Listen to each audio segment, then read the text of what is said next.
Rockers and Metalheads, please welcome Chris Daughtry of Daughtry. Chris, welcome to Gym Rock Crew. Thank you for having me.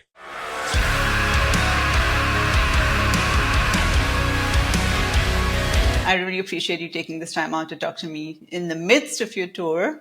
Of course. So you've had a very long and successful career in the industry, especially one that is rife and notorious for drug and alcohol abuse. So I'm excited to hear your secrets on how you've basically kept superhuman shape Mm, throughout all of this. Also, I listened to your stuff back in the 2000s, and I loved it, but I really dig your new stuff. thank you. Thank you. Where do I start? I mean, I wasn't always, I didn't always look like this. I used to have a ton of bad habits. Like, oh my God. Like I remember when I first started touring, it was, it started with probably drinking, a six pack a night after the show. And then it turned into, I would start drinking like Jack and Coke an hour before the show and then during the show. And then I'd switch to beer after. It was awful habits.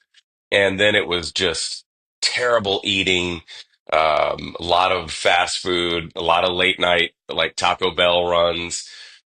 And I'm like, what the fuck am I doing? I started getting into bodybuilding and weight training when I was a teenager and was obsessed with it. And then life, I became an adult and life just, you know, starts to present things that are, I guess, more important at the time, and and you live in survival mode, and you kind of put things on the back burner that used to be good habits, and then fast forward to 2006 when I start touring, and it was like all that shit went out the window. It was like, yeah, it was. There was a few years of just completely unconscious behavior, like, and I think around 2010 I remember looking seeing pictures of me online, and I'm like, oh my God, what, who is that guy, like what happened?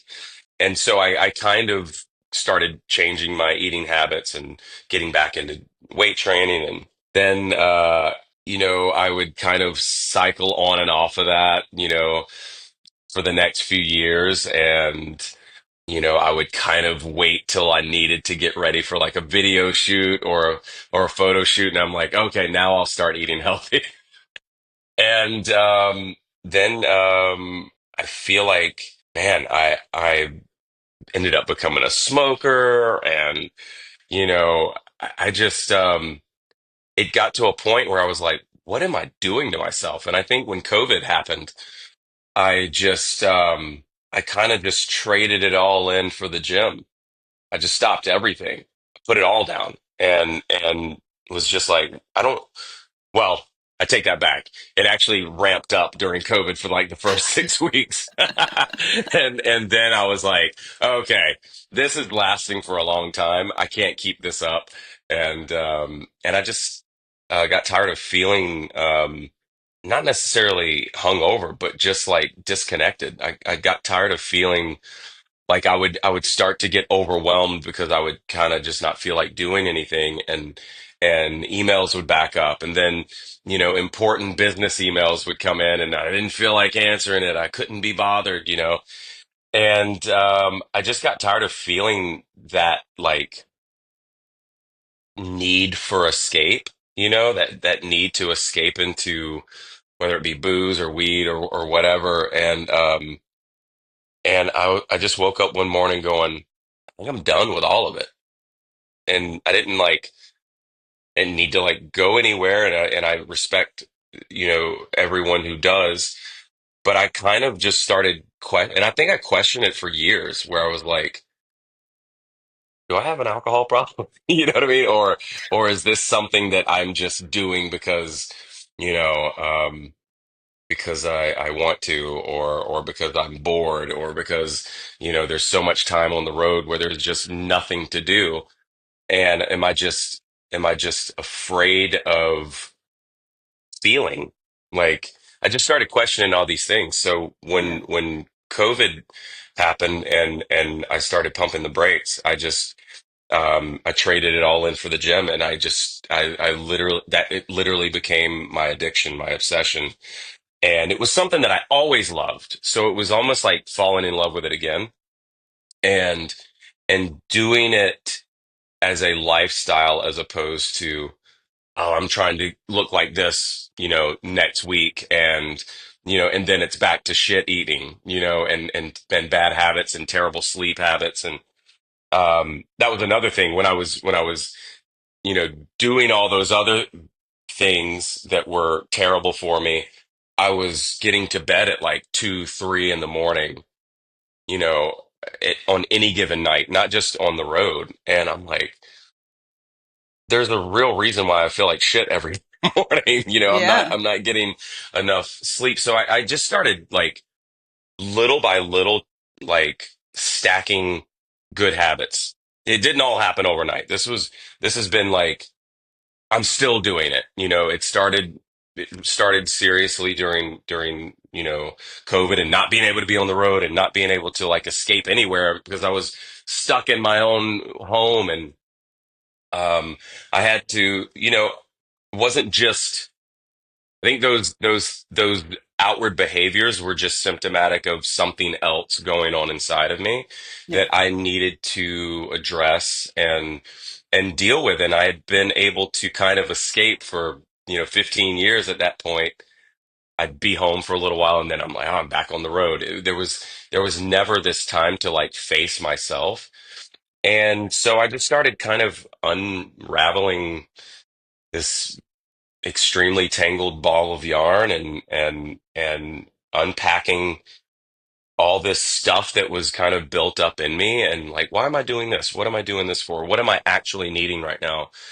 And it was just one by one, stacking good habits, stacking good habits. Maybe I need to go to bed earlier tonight. Maybe I need to set my alarm for 5:30 instead of whatever, so that I can be up earlier than my kids and have time to meditate, and just little things that I started stacking. And all of a sudden, I just started not only seeing incredible results, but I started feeling just like a completely different person. Like I was able to handle shit better, and not feel so overwhelmed or feel like the world is caving in around me. You know what I mean?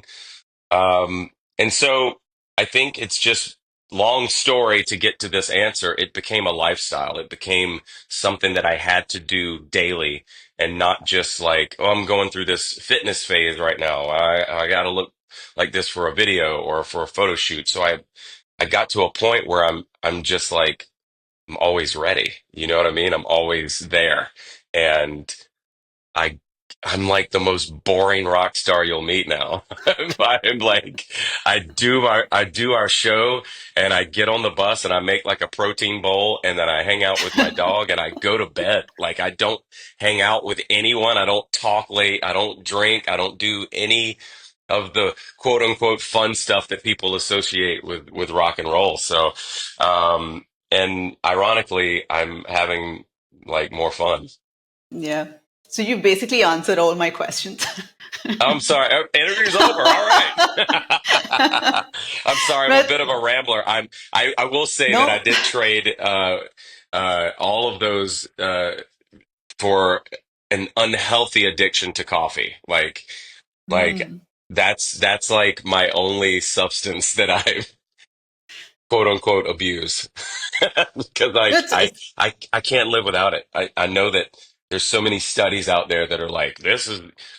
But then I hear all this the flip side where, yeah. the amount of coffee can prevent cancer, and that's what I latch onto. I'm like, I'm preventing cancer right now, so let's go. Yeah, there's actually a lot of studies saying, no, you shouldn't overdo coffee and stuff. But I'm also seeing a lot of studies on the other side, like you said, that it's actually not as bad as people make it out to be. I'm one of the rare human beings that, or maybe it's not so rare, I don't know, that I could literally drink coffee at night and have no problem falling asleep. Really? Yeah, I don't get the. I know some people, like my wife. She can't have it past like 5 o'clock, or she'll be up till like 3 in the morning, and feels like Yeah. anxious or whatever. I don't get that, so I don't know. But if it's does it because I still have that? consume too much. Yeah, that's what it. I think you get to a point where your body just kind of adapts, and then I Yeah. don't know if it's the same effect like on you as in on someone like who doesn't drink coffee that much. Like if I drink that much coffee, I will not sleep at all. So maybe Well, it's just that your body's adapting. I still feel the effect. So if I'm like, this is like my usual whatever, but if I go get like a cold brew or something from like a really, high end, like, top notch espresso or what, like I feel that shit like immediately. I'm like, Mm. let's go. I can run a marathon right now. Cool. Okay, so you brought up a lot of points, and I want to kind of uncover all of those. Yeah. So, what I'll do is I'll kind of circle back to some of the stuff that you said, but let's start with some quick fire questions, if that's okay. Yeah, of course. I hope I didn't ruin our entire interview because No, I just rambled no, like, that was really, no, it was very cool. I like that. That whole intro kind of sets everything up, so that's cool. So, what's the new workout playlist? ooh. Um, I'm really terrible at making playlists. Um, I end up just going through and it's kind of a pain in the ass. I should be better at playlists because then I could just hit it and go. I'm like, what do I want to hear right now? And I'll go find a couple songs and then I'll click play next and I'll stack them in real time. Or I'll listen to an album that I'm really into at the moment, top to bottom, or I'll just throw on Octane and and listen to that in the gym. But I'm really terrible at creating like specific playlists unless someone tells me that I need to do it for like Spotify or something like that, and I'm like, oh, I gotta sit down and figure out a playlist. Yeah, I'm really kind of If all over the place with that. if you had to pick like three bands that you listen to Yeah. currently, Okay. what would you pick? Bad Omens. Um. Uh. Nothing more. I know you had Johnny on. I love Johnny. He's He's a good awesome. friend. He's a good friend, and I can't. We're actually getting ready to tour together, which I'm super pumped on. Yeah, I saw that. Um, with Disturbed. Yeah. And what else am I listening to right now? Fallen in Reverse, uh, Mm. Sleep Token. Uh, there was something else that I'd been listening to quite a bit, and I'm drawing a blank, but I love the new Breaking Benjamin song. But yeah, Bad Omens is like has been like a constant in the gym for a minute now. Mm. Cool. So going back to your tour, are you guys coming to Europe? Bring Me the Horizon. I love the new record. That was the record I was blanking on. Love that record, Next Gen, so much. It's so Yeah, good. very cool. Anyway, Yeah. So you what guys was your coming to question? Europe? With Uh, Disturbed and nothing more. I haven't heard about that. That would be amazing if we brought that over. But as of right now, I've heard no such news. Where are you? Oh, Portugal. Oh my God. I don't, why did I think you were in the States? I'm far That's away. awesome. Our keyboard player is Portuguese, Oh, that's nice. Lots of and his English last name names. is Fernandez, Really? but his is with an S, not a Z, I think. Yeah. Yeah. Yeah, I'm kind of messed up. My line is just a mess. I've got like people from all over the place. Someone messed around and it's just a mess. So What part I of really don't know why, Portugal? man. I'm actually not from Portugal. I'm from India. I'm just living here. Like for the past few years, I'm in the center. Okay. I say okay, like I know where that is. I've never been, so Yeah, yeah. Okay. So, I've heard what's your it's favorite incredible though. exercise and why? Yeah, it is. It's I so. I think I there's a delay love when we talk, and then I'm kind of missing lines. yeah, sorry. You said you asked me favorite exercise. Yeah, and why? Um I love cable machines. Um I just, I think a few years ago, I was having some tendonitis issues, like torn UCL here and some issues in my shoulder, and I started switching over to cables where I could still get that like really good resistance, but I felt like it was more balanced and controlled as opposed to free weights. I still do free weights every now and then, but I love like cable flies or cable chest press. As a matter of fact, I'm really sore from doing them last night as I just did that. And that's why I love it so much. I feel like I'm able to really target my chest.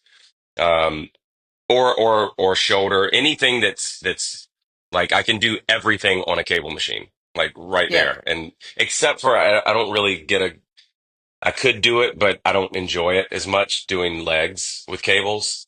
I would Mhm. rather have either a machine or a leg press or something like that. Um, Yeah.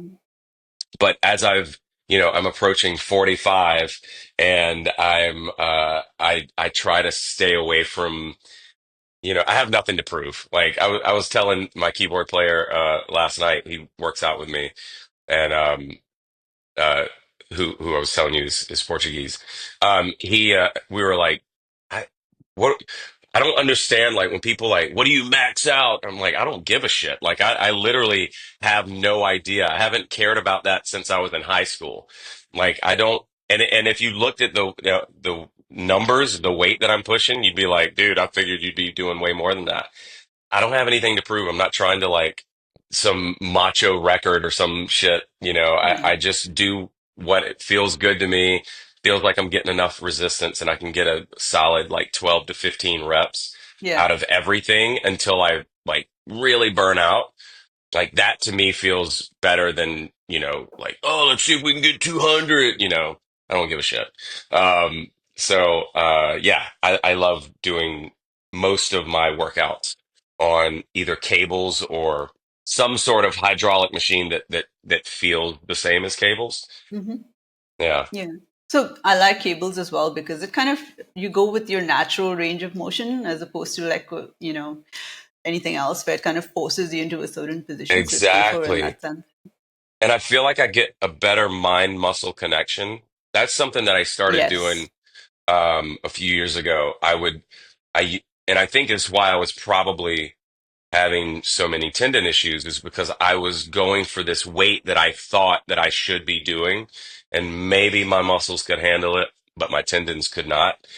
And so I started using cables, but I started using like really low weight and just Yeah. like closing my eyes and feeling it and really like almost meditating through the lift. And I started getting way better results because I was actually connected to my body more than me just like trying to plow through, and that was a huge like breakthrough for me in my fitness game where I was able to like really connect to the muscle and the movement and the contraction and like you said, feel the range of motion better.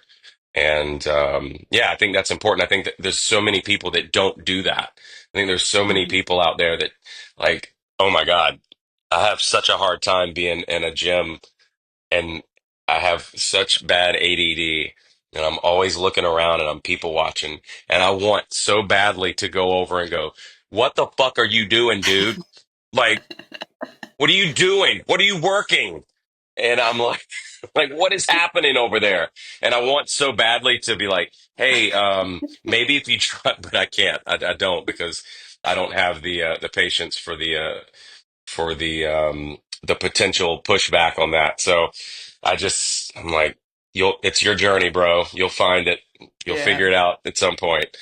But yeah, that's a huge pet peeve of mine. Like have such a hard time seeing people with the worst form, and Yeah. they're just slugging weight around, and I'm just like, oh my God, you're doing nothing. Half reps. Yeah, Yeah.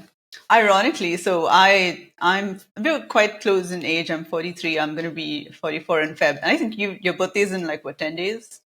yeah, Yeah. December Yeah. 26th. Yeah, Yeah, yeah. So ironically, I also made this shift from like lifting super heavy to the 12 to 15, even sometimes 20 reps just to burn out. Like, yeah, yeah, sometimes. And this is with a bodybuilding coach. So yeah, that totally works. And there's so many ways to build muscle. But yeah, I find this way, especially like after I got older, way safer. The recovery is much better and much better results as well. Absolutely. I started feeling the soreness Mm. in the right places, and not like Mhm. the, I don't think I can lift today. Yeah, what's the point otherwise? I mean, you're lifting to just like feel like shit for the next few days. Yeah, exactly. Right. Okay, so what is your least favorite exercise and why? Oh, that's a good one. Um, my least favorite exercise is, you know what? It used to be anything leg related. I hated working legs so much. Um, now I've found a lot of enjoyment in doing legs because I found that once I started working them more, my overall body composition changed for the better. Mm, I started actually seeing um, more fat burning and more muscle yes. building once I started adding legs in once or twice a week as opposed to like once a month. um, so, I love doing like goblet squats or like trap bar deadlifts or even just like 35-pound dumbbell deadlifts and shrugs. But what I absolutely hate is, let me see if I know the name. I think it's Bulgarian split Oh, squats. those are my favorite. I fucking hate Bulgarian split squats. They can go to hell. But with that said, they absolutely work, and Exactly. there's a reason why I hate them. But they are. Anytime I do them, I'm really proud that I got that out of the way. Um, but I'm usually hurting for a good 2 days after. Yeah. Yeah. You know what's funny? You talked about better fat loss and stuff, and it's just because the leg muscles have like they're big muscle groups. So Yeah, they just, yeah, so that's why you're just burning more fat. So that's true. yeah. I have an amazing trainer that we never train together. Like we just talk back and forth, and he's a vegan bodybuilder, and he looks ridiculous. Like how do you do that, bro? Like what are you doing? Um, but we share. He's always like giving me tips, and he's been very integral in my process and in my learning and helping me like do this, bro, like add this and like simple stuff like do back twice a week, do legs twice a week. I'm telling you, you'll thank me. And once I started doing that, I think I used to work out imbalanced. Like I would do too much upper body or too much chest or too much, and I just like started doing the things that I just didn't enjoy as much more, and I started having way better results. So back and Mm. legs, for anyone out there who is unfamiliar, if you really, really want to build muscle and burn fat quicker, your bigger muscles, back, legs, at least twice a week. You get that V taper as well. Yeah, yeah. Yeah. So when you're not touring, what does your fitness routine look like? Very similar to what it's like on tour. I really don't deviate much. At home, it's simple. Like I have my gym in one of the garage bays. And so I'm able to go to it at any time during the day. Like, oh, like the kids are busy doing something. I've got 20 minutes I can run in and and do these like, these workout snack sets, like I like where that.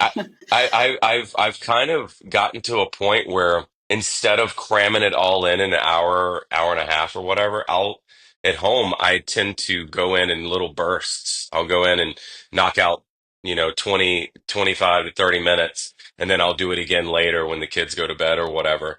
Um, and then there's days where I do have the time to really get a solid, hour. I kind of enjoy that more when I'm able to kind of get it all done. But if things are crazy and life is crazy and kids have appointments and I'm dropping kids off at school and I'm like the Uber when I'm at home. I'm taking them everywhere.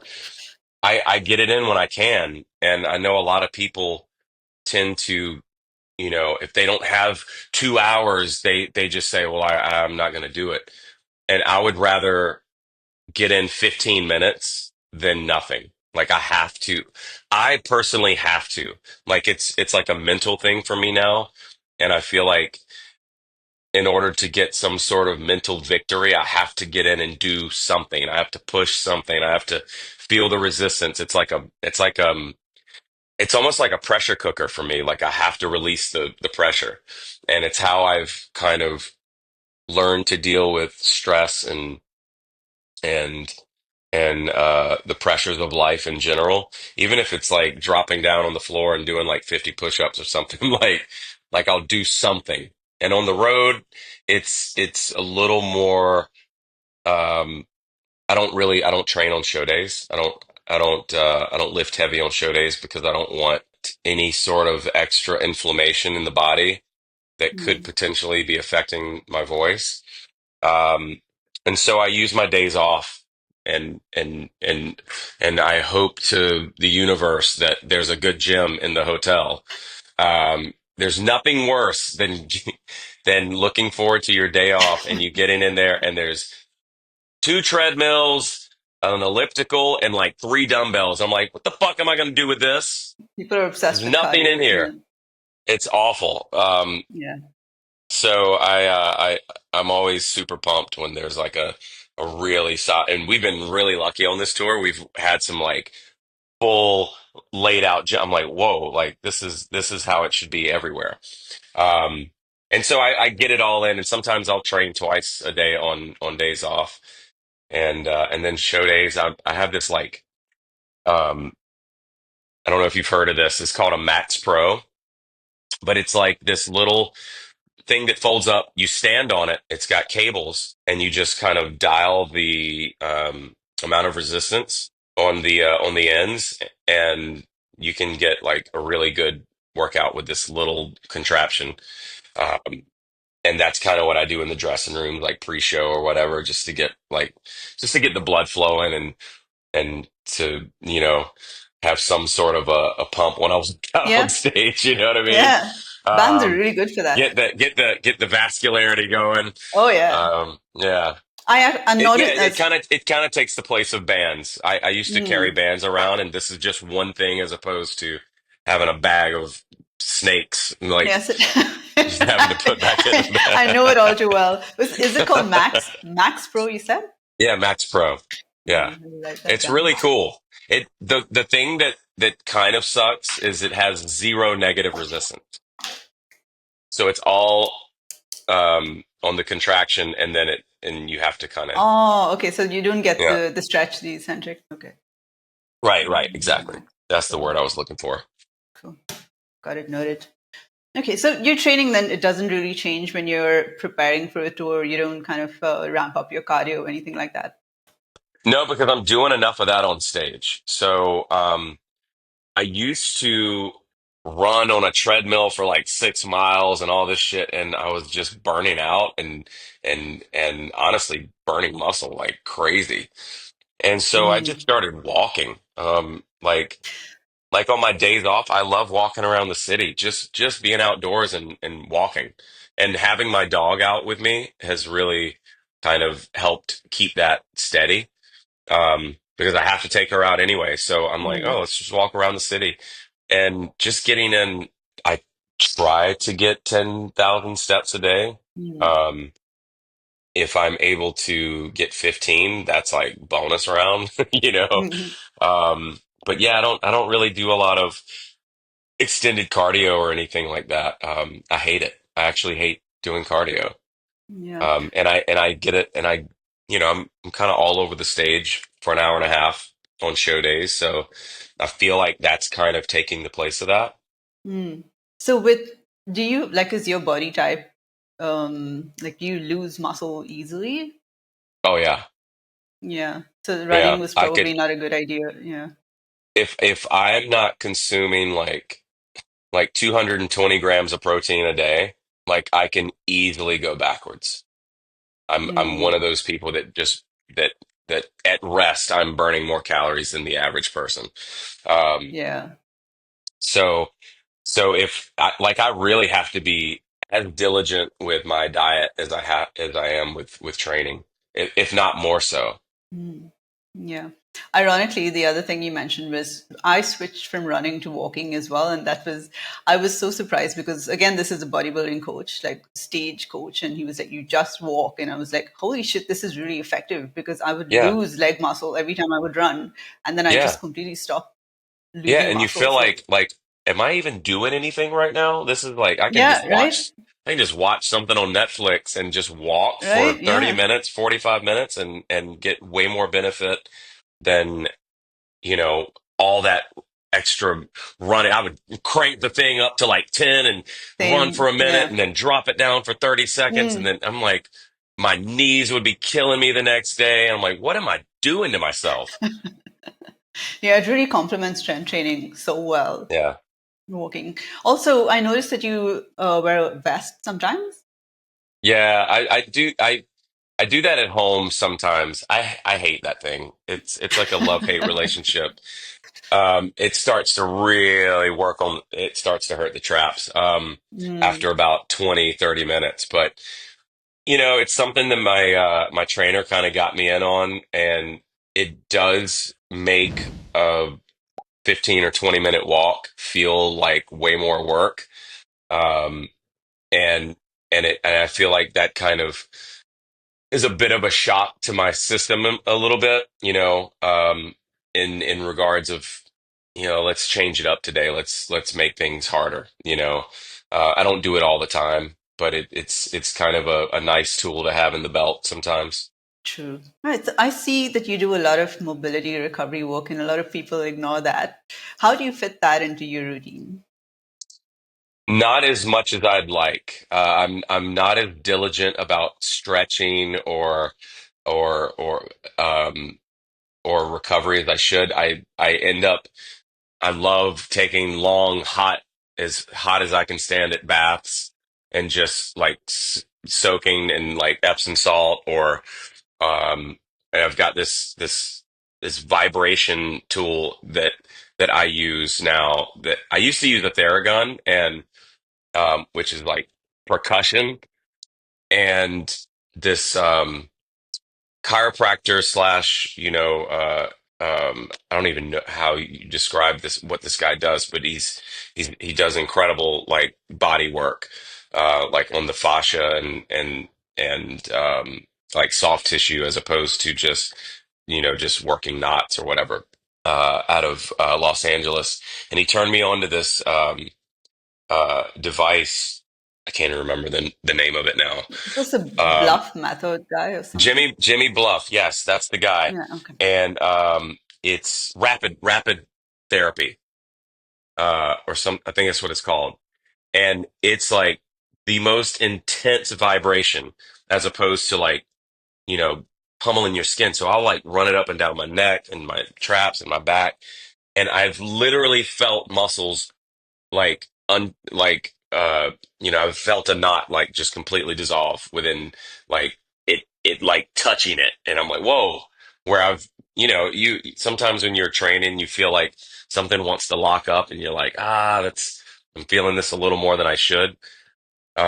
This thing has been like incredible. So I don't use it like all the time. It's more like, oh, I kind of feel tight here, I'm gonna use this. I need to be better at I see people all the time like they're doing these entire stretch routines, and I'm like, I hate stretching, Yeah. and I I know. just do, and I need to be better at it. I think that's one thing that I need to really up my game on, Yeah. because I saw a I video. know as we get older, it's only going to get worse. It's only going to become Yeah. even harder, and I've heard that flexibility is the key to longevity, and that's like a metaphor for life. But yeah, when that shit starts locking up, and I think that's why so many people in their older age start having so many problems, because muscle loss, lack of stretching and mobility, and then you become,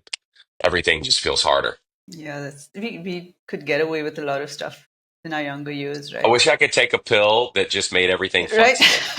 Actually, that would be Like, awesome. oh, I can And touch my toes now without any pain. yeah, I would also like a pill that you could just kind of set in your macros and then you just take that pill and then you just get everything that you need, Yeah, yeah. right? That would be awesome. So when you're on tour, how do you protect yourself from getting sick or injured or exhausted? I'm I'm pretty diligent about my vitamins and my supplements. So I've been seeing people get sick around me, and so far, knock on whatever I can knock on, I've managed to stay healthy. Yeah, I think that's really it. And just what I eat is the I eat really clean for 80 to 90% of the time. So I think it's a lot to do with what I'm putting in my body. Yeah. What kind of supplements are you taking? Well, creatine is a daily thing. Like that's like I don't miss. Let's see, NAD plus gummy or NAC gummies, glutathione, um, zinc. Those are just some of the things that I take for immune system. The Mm, glutathione gummies are not only like I could eat the whole thing because they're so good, but I think they really have.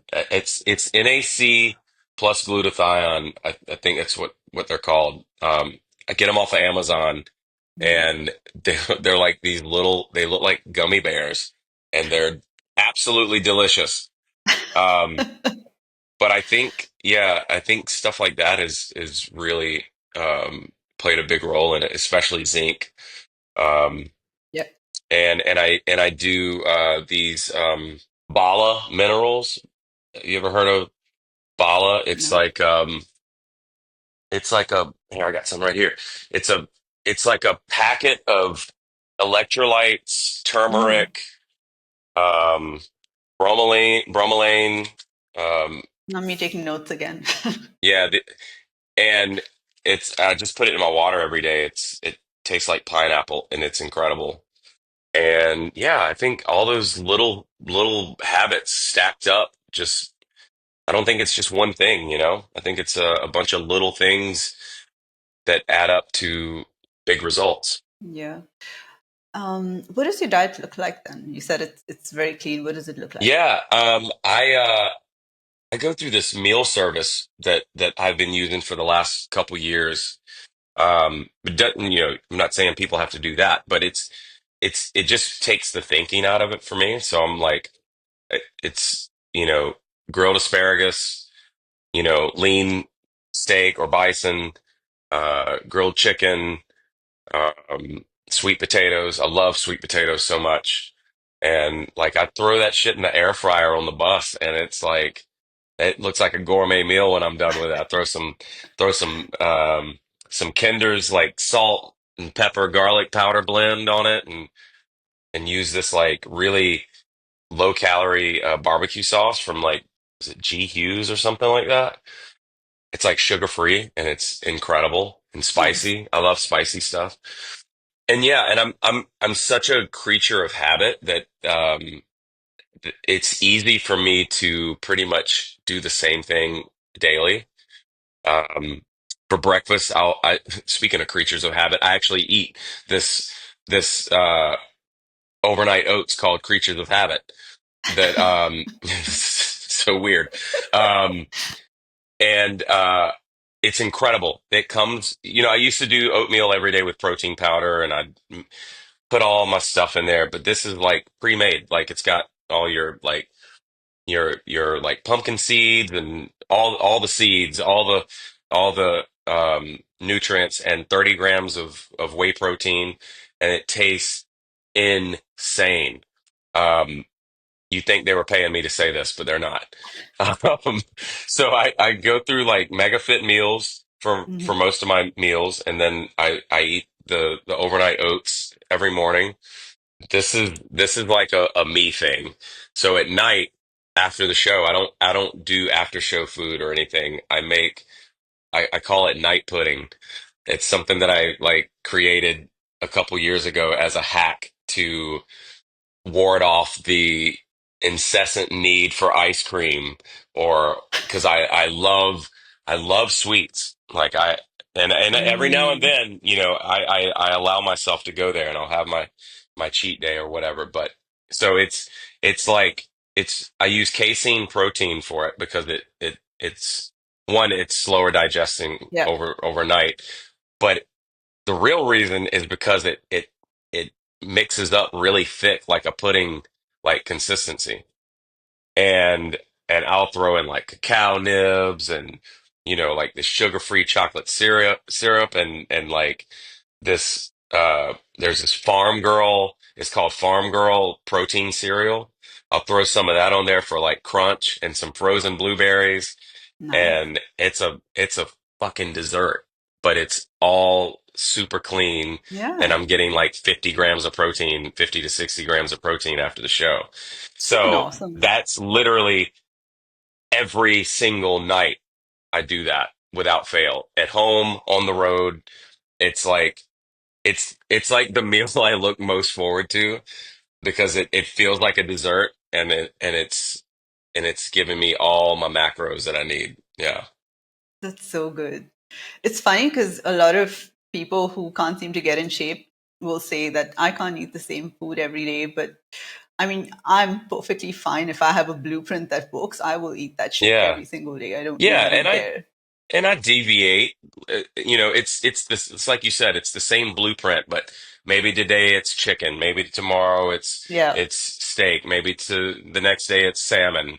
But it's the same principles across the board. I got my fibrous vegetable, my clean, carbohydrate, starch, whether it's rice or sweet potato, and my lean protein, and that's all I like. I'm good with that. Yeah. Do you like And count then your and then macros like and stuff? and then like once a week it's like let's get a burger. It's Yeah. I was in New York a couple like a week ago, and we went and got some legit New York pizza, and I was very very happy with myself. Yeah, and that's fine. I mean, if you're like, for the most part, if your food is clean, if you Yeah. have the little bit here and there, your body just processes it much differently from someone who's just eating trash all the time. So, Yeah. And then I went to the gym and put the calories to use. yeah. And what were you asking about macros?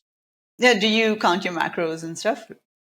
I don't. I tend to eyeball everything, and I try to. The only thing I really count is my protein numbers, Mm, um, and I keep in mind like I'm really good about going. Okay, I trained hard today. We can increase the fats. I mm, trained hard today. We can increase that to the post workout carbs. yeah. Or I didn't train today, so I'm gonna cut the healthy fats by 50% or whatever. So like maybe in the morning I won't put sun butter or a nut butter on my oatmeal, or maybe if I know I'm training hard that day, maybe I will, or I'll at least cut the portion. So I'm really good about just kind of eyeballing and kind of pivoting in real time. Like, okay, I didn't I didn't train hard today. It's a show day. I'm actually not going to have the sweet potatoes. I'm just going to have the grilled asparagus. Mm, And so I kind of undulate that way with calories and but I never, so that's where I'll subtract or add, but I never add or subtract on the protein side. I always keep that yeah, yeah. with it between 200 and 230 grams, depending on, if I train hard that day, I need to go up a little bit. But that's kind of, I've gotten into a place in my life where it's such a lifestyle that I just intuitively know what I can do or what I need to add, or like maybe I'm only going to have a chance to eat one meal today, so I'm going to make it a big one, or I'm not in a place where there's good food options, so I'm gonna lean on the protein powder today more than. So it's more that it's kind of just knowing what I am used to and what I need for my body, and I just kind of make those choices in real time. Nice. So when you're going on tour, then you have MegaFit delivering to you? Yeah, I do. Nice. Yeah, That's awesome. it really has like. There's nothing worse than like being at a casino and the only option you have is like Panda Express or like Chipotle when you're getting like 5,000 milligrams of sodium per bite, Yeah. and it's like, if that's all I've got, so having those options available just make my life so much easier. Oh, absolutely. All right, let's talk a little bit about alcohol. And you said you kind of went up and down with that. Yeah, And yeah, then COVID, I think a little bit after COVID, you kind of stopped yeah, drinking. You started smoking and then you stopped smoking, started yeah, drinking, you stopped. yeah, yeah. What made you switch? What made you quit? I well, other than not wanting to feel the way I was feeling and not wanting the empty calories and not want, all the vain reasons, uh, I started just, and I kind of intuitively knew this, that there was no safe amount to consume, and what it does to your brain and what it does to your body and what it does to, like, I saw no benefit. I was like, that, what am I doing? I'm literally putting poison and willingly putting poison into my body that's only going against everything else I'm doing, for my physical health, my mental health. And I had to come to terms with, I think the hardest obstacle for me was going, now how do I exist in the real world? Now how do I be social without it, right?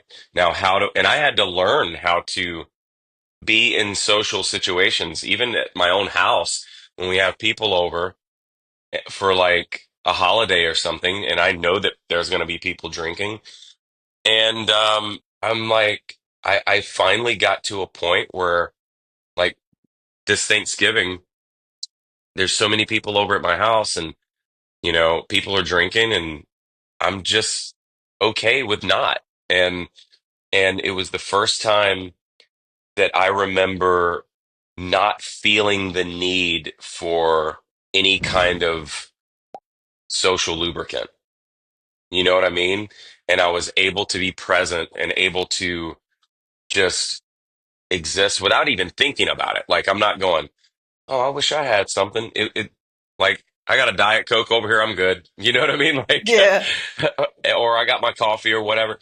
I just, and I think I needed to just kind of put myself through that.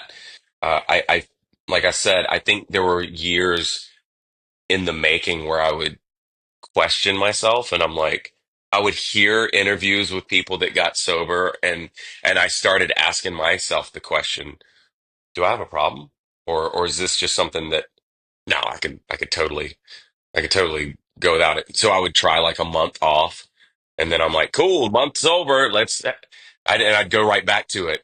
And then I'm like, why am I looking so forward to, like, I just started analyzing it and really kind of, like I said earlier, unpacking what's going on in here. What am I really needing? What am I looking for? Am I wanting to escape? Is it hard for me to have a one-on-one conversation without feeling the need to have alcohol or a gummy or something, that's gonna alter my mood in such a way that that's the only way I can be fun or social? And I think all of those thoughts just started really fucking with me and going, oh my God, maybe I need to just cut it all out and see where that takes me. And so I started that in COVID, and then I kind of started dabbling again, and it'll be like, oh, I'll have a glass of wine at dinner, or I'm on vacation where, with my wife or whatever. And then I started seeing it creep back again. And I'm like, okay, I see where this is going. I see the trend. If I'm looking at the last, you know, 15 years of my life, I see where this goes. I see that it starts with, oh, I'm just doing it here at social. Oh, I'm just smoking a cigarette at a party or whatever. And next thing you know, I'm buying a pack. You know what I mean? And it was just this like self-awareness that that I just started analyzing everything. Like, where am I going with this? Where does to what end? Or what am I gonna wait for next week? Or, I started giving myself deadlines or what. I'm like, wait a minute. Okay. I, I see what's going on here. I'm justifying, I'm, I'm making all these like excuses in my own head of why I can do it or why. And I just decided one day, I was like, okay, I'm over all of it. I'm done. And it's this time it's not like, oh, I'm going to wait for just special occasions. Like I have to make this my life. Like that's, and I think I had to separate myself from that identity. You know what I mean? Like you give yourself this identity, like, oh no, I'm the fun guy. Like people know me as a drinker. People know me as a smoker. Like, and I had to go, that isn't who I am. Like that's not me. That's this like thing that I've created, over the last few years. And honestly, I would start going back in my own mind and going, when was I in the best shape? What were some of the habits I was doing there? Okay, what's the difference between that and now? Okay, I wasn't doing this. Okay, well, why am I doing this? So it was a whole like inner dialogue that was happening. There was never anyone outside going, dude, you need to like, or why are you doing that? Like there was never any outward judgment or any pressure from anybody outside of me. It was this, I kept finding myself having the same conversation with myself, Mm, which scared me. I'm like, what? I'm like justifying to myself. I'm arguing with myself. Oh, no, no, no, no. It's fine now. You don't need to worry about it now because you're off. Or no, we're on vacation, so this is okay. Or no, you're in Japan, so this is okay. Like whatever, like the yeah. thing was. And I went, and this isn't even something I talk about, but I went for like 5 or 6 years straight where I was never not like high, on marijuana or a gummy or some sort of edible, or you know what I mean? And it was like, oh, well, it's for anxiety, or it's, but then I found myself getting way more anxiety as soon as that would wear off. And I'm like, I'm creating this, so many problems for myself because I'm escaping, or oh, I write my best stuff when, you know what I mean? I started like Mm, hearing all these yeah. excuses and all these reasons why, and I just got tired of the inner dialogue. I got tired of the back talk from myself, you know what I mean? Yeah. And I just decided one morning, I don't want it anymore. I don't want to do that anymore. I want to not have these conversations anymore. And I never looked back. It was it was uh it was almost like my reason why had become strong enough that it outweighed any desire or outweighed any excuse or any benefit that I perceived getting from it. And the thought of just being completely sober from everything started looking more and more attractive to me. I had separated myself from that identity that I created, and and started really identifying with the best version of myself and what I saw, the idea of who I wanted to be started aligning with my actions, I love that. and it was really that simple. It was, um and I think we all inherently have these conversations with ourselves, when we know that something might be getting in the way of who we want to be. We know, we feel it, and we always feel it when we, well, after the fact, right? Like, oh, I'll just have one cigarette, and then the next day you're like, oh my God, like the disappointment and the, like, I have dreams where I cave and I wake up and I'm like, Yeah. okay, but in my normal daily life, I don't have the desire anymore. But there's this fear somewhere back in here that creeps up in my dreams that's like, are you gonna do it? Are you gonna stick to your guns? Are you gonna, stick to your word? And I always wake up with this like sigh of relief, like, oh fuck, I It's dodged just a that bullet. dream. You know what I mean? It was just a dream. Right. I was listening to a podcast, or was it?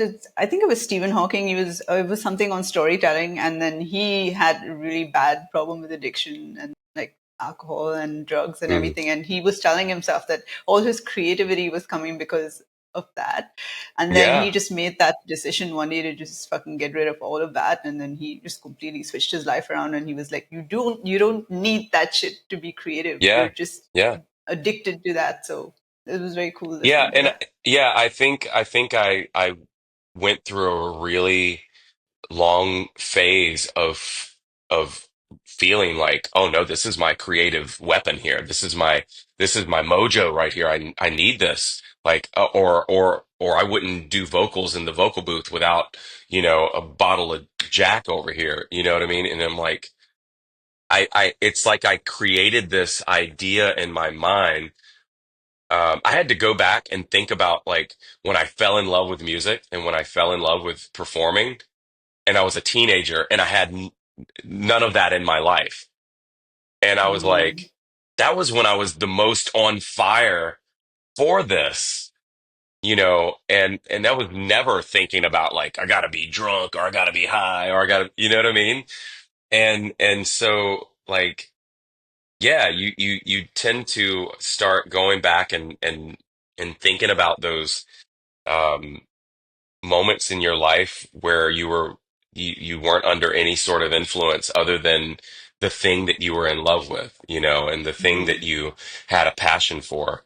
And that was kind of, one of the things that really, once I kind of got rid of a lot of things and unhealthy habits, I was able to really focus on what I really wanted to do with my music, what I really wanted to do with this band, and what I really wanted to say. And not only did I have to strip away that identity, but also the identity of what people thought I was musically. And this mm. identity of, coming off of a TV show and having to please this part of my audience, or maybe they think I'm this person, so I gotta kind of cater to that and really step out and go, no, fuck that. What do I want to do? What is the music that really made me want to stand in front of a microphone or pick up a guitar? And it was always heavier shit. It was always stuff that was like the antithesis of what I was creating. And I remember, I know I'm kind of rambling at this point, but No, it's all good. I love this it. all kind of goes hand in hand, because I remember taking a step back and going, okay, well, I'm not I'm not out there performing now. I can't be, because we're all at home. We're all locked down. I felt this like somewhat disappointment in myself, or discontent rather, of what I was creating, and this lack of fulfillment artistically in the last couple records I had put out. And I knew deep down, just like the inner dialogue I was having with myself about substances, I knew deep down, because of the inner dialogue I was having about the music I was creating.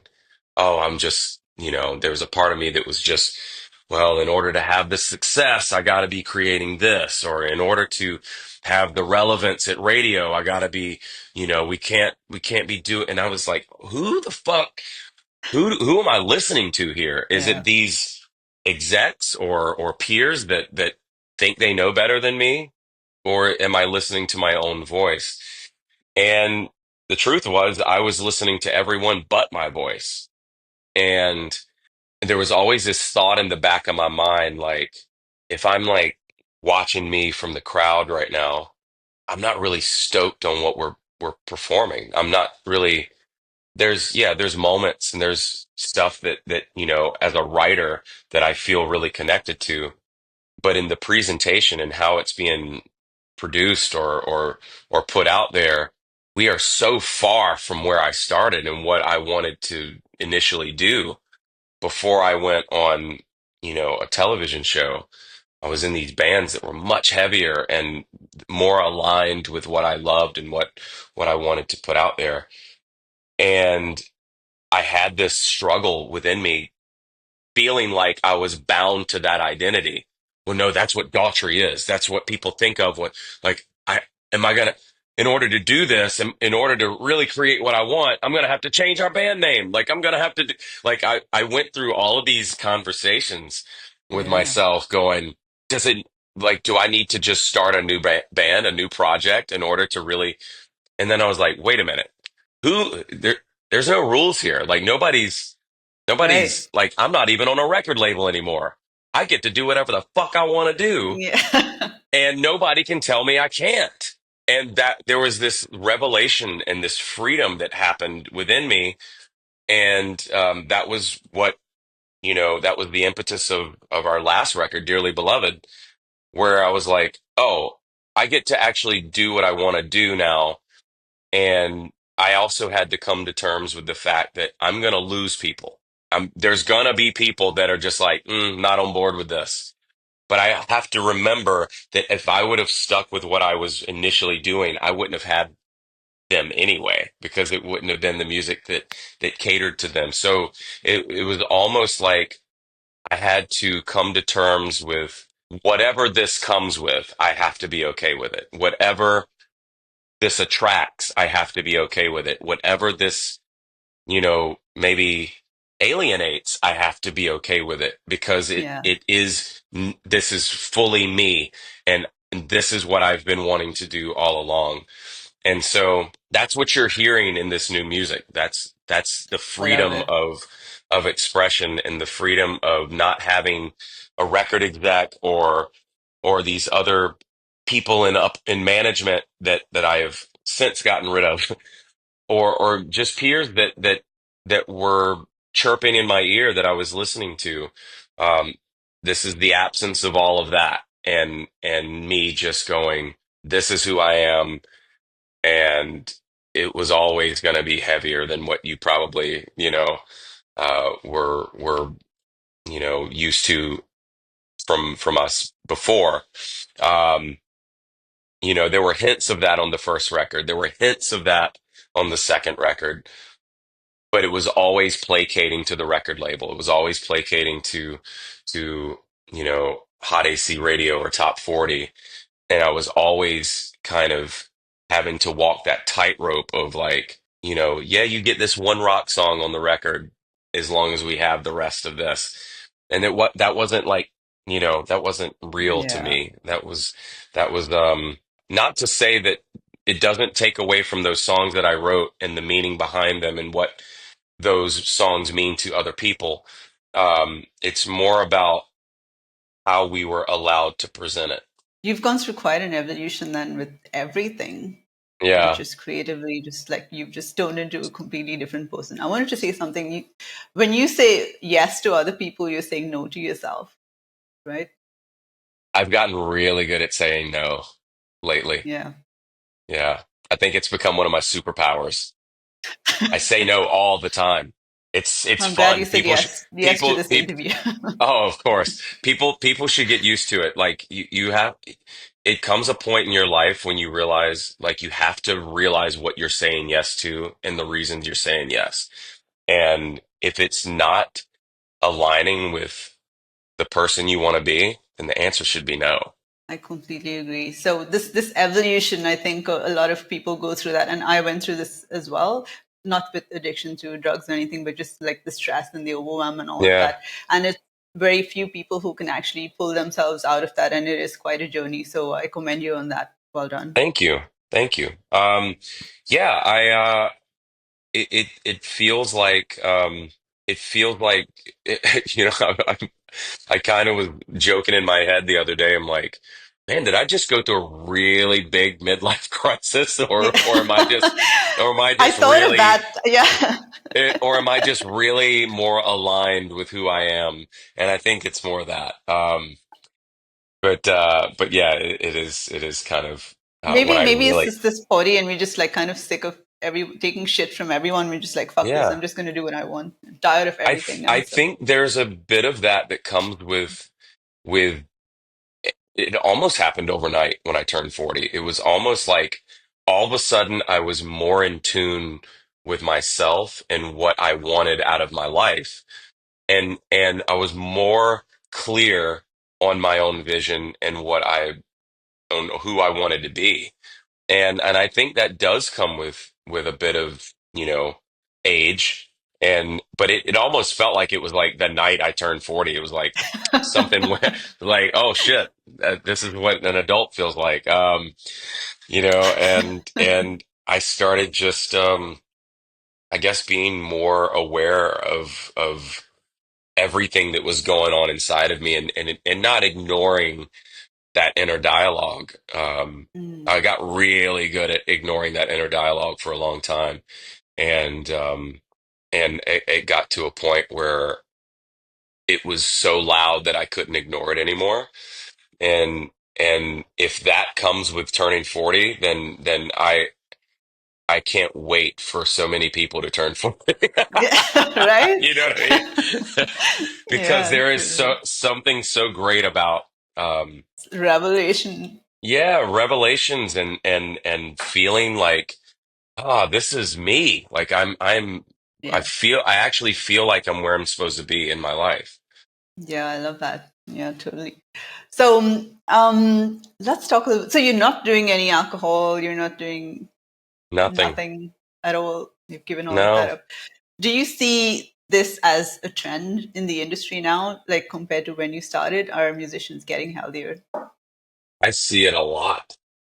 I think what used to be the thing of the 80s where it was common to see, a rock star with a bottle of I think those days are over.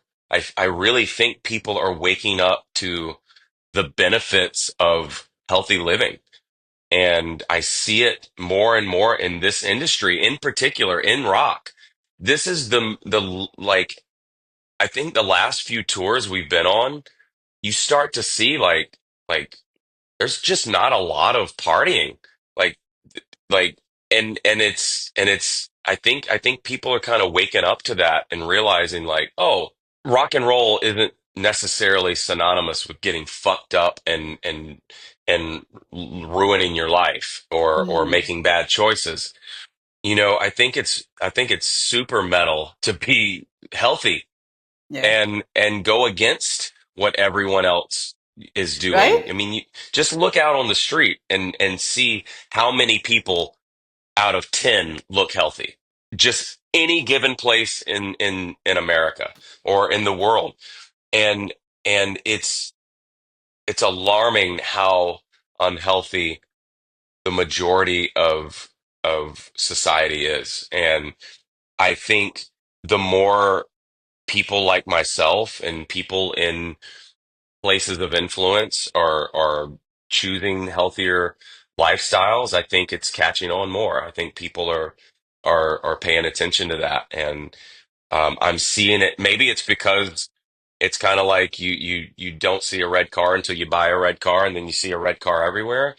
But Yeah. but I'm seeing it in podcasts with people that I had no idea were sober, with people that I had no idea gave up drugs or alcohol. And it's I don't necessarily look at it as a trend as much as I'm looking at it as people are just becoming wiser because the information is out there. The Mm, information is becoming more and more ubiquitous.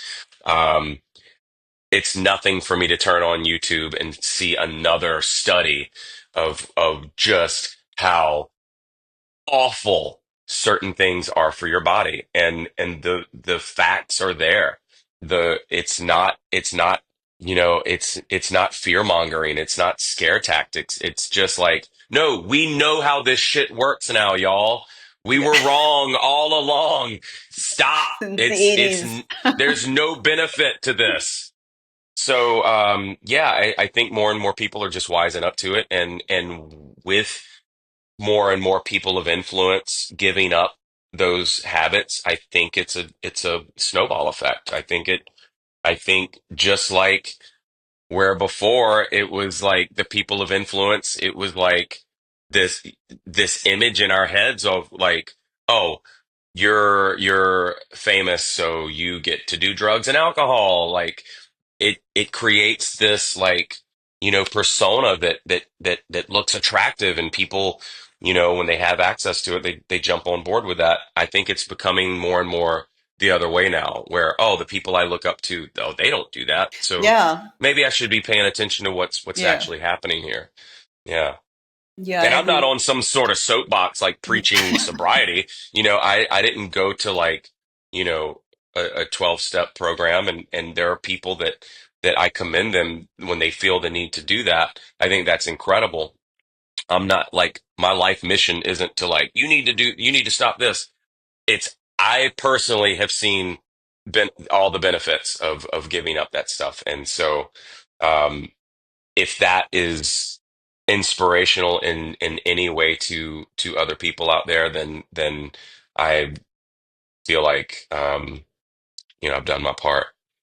Yeah, absolutely. So I think that what was very surprising and interesting is that all the artists that I'm talking to are all like, yeah, we are very healthy and we are eating clean and we take care of ourselves, we get enough sleep. But there's the rockos and the metalheads who are not artists who are still stuck on that. Oh, the Yeah, artists who drink and stuff are cool. That image is still stuck in there, and that resistance is kind of hard to overcome. But now I'm seeing more and more artists kind of putting it out there that they are healthy and they're not yeah, freaking drinking themselves to death. So it's only going to be a matter of time until people kind of realize and take that. yeah. And I love that that is your whole mission with this channel. I think I hope more and more people see these interviews and see these cool artists that you have on that have just decided they want to make better, healthy choices in life and to live healthier, and you get to enjoy life more because you feel just better, you know? Yeah, that's true. So if you could train with one person, dead or alive, who would it be and why? Train with one person, dead or alive, Jean-Claude Van Damme. Really? When I was a teenager, I was obsessed with Jean-Claude Van Damme movies to the point where like that's what I wanted to do in life. I wanted to be the next action film star, the next Jean-Claude Van Damme. I wanted to go into acting. This is before I fell in love with music.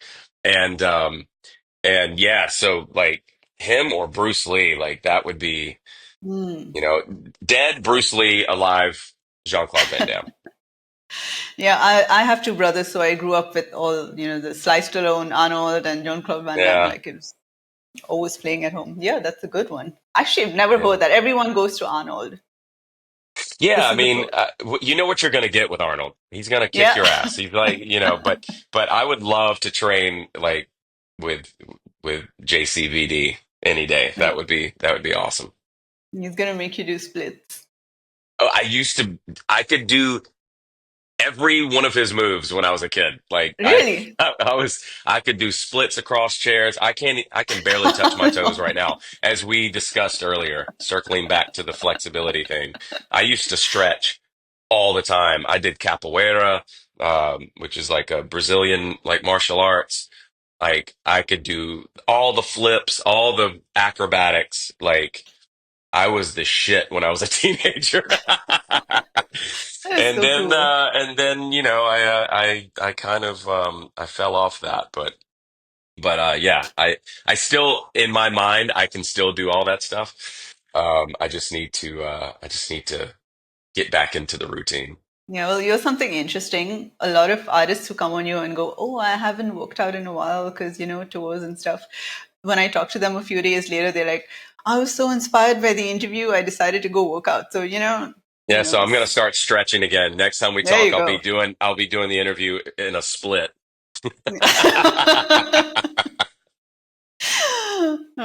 So you're very disciplined, it's very inspiring and all of that. So for someone who is stuck in a dark place, who can't find the motivation or discipline to take care of themselves, what is one piece of advice you would give them to just move forward? get outside and take a walk. Completely, instantly changes your brain chemistry. Like if you are stuck in this dark place, get out of your environment, go outside in nature for like 10 minutes. Just disconnect, put your phone down, go for a walk. It is absolutely proven that it changes your brain chemistry and it shifts your mind completely from this, thing that you're hyper focused on. It completely takes you out of that environment. Um, when I'm stressed at home, I go outside and I go for a walk. And honestly, I've started writing my lyrics that way. Stuff just starts firing. A body in motion. I saw this study recently uh, where it showed two different brain scans. One was sedentary and one was just walking. The amount of brain activity that was going on in the just the movement and the walking brain compared to the sedentary brain was absolutely mind blowing. How like there was nothing going on over here. And I think a lot of times we get stuck in this isolated rut and it's easy. It's easy when you are an overthinker or someone who is a deep thinker even or someone who just feels a lot to get stuck in this place and it's like a hamster wheel. You know what I mean? So getting out and getting away from that environment is like step one. Do that multiple times a week. Start there. Just a walk because everything else is going to happen once you start, you know, shifting Yeah. your brain and your thought process. Everything else kind of snowballs from there. Yeah. I love that you said go do some physical activity instead of go get therapy or something because the mind and body are connected, right? Yeah, So, and I have gone to therapy and therapy is great, but I think sometimes therapy is just once again it's that hamster wheel of the problem. I'm just yeah. talking about the same old shit over and over. Get away from all of it. Just go walk, breathe in some fresh air, look at the sky, look at anything outside. The simple mundane stuff and just be aware of it and and just see where that takes you. And just having sun on your face, right? That Yeah, helps so much as well. absolutely. Yeah. Well, anything else you want to add? We're done with the questions. Oh God. So as you know, Shock to the System Part One EP is out, but Part Two is currently being worked on. So we'll look for that sometime next year. We're going out with Disturbed and Nothing More next year in March, and then in August we got some more dates with Creed. It's going to be a busy year. So yeah, look for more music, look for more dates of us out on the road, and come check us out. And I think that's it for now. I think that's all the shameless plugs. No, that's awesome. And Well, check out the video for the dam if you haven't seen it.